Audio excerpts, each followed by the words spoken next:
buong buhay ko na po, binigay ko na po dito sa trabahong ito po.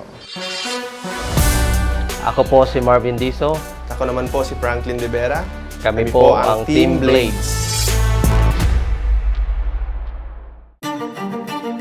Ako po ay nag-umpisa bilang accessories talaga yung aking concentration.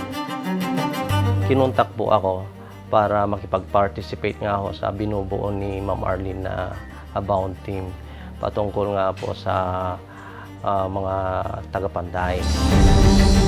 Mga blade enthusiasts dito sa Pilipinas at along abroad, nag-o-order na rin sila sa amin madalas. Kinontak po ako ni Ma'am Nancy Arcega na gumawa ng sword na gagamitin po ni Sir Coco Martin sa TV series na Ang Panday.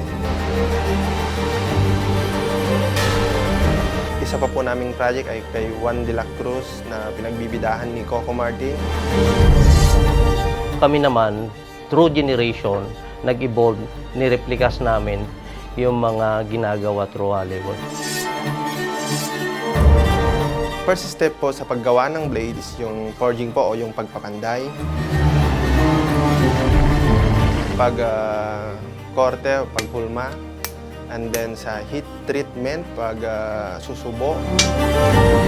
At pagkatapos sa finishing ng blades, and then yung assembly na po.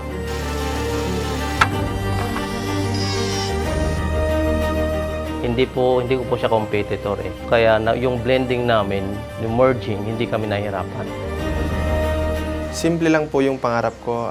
Tulungan yung mga tao ko, yung mga trabahador. Sana mas lumaki pa yung mga projects namin para matulungan ko po sila.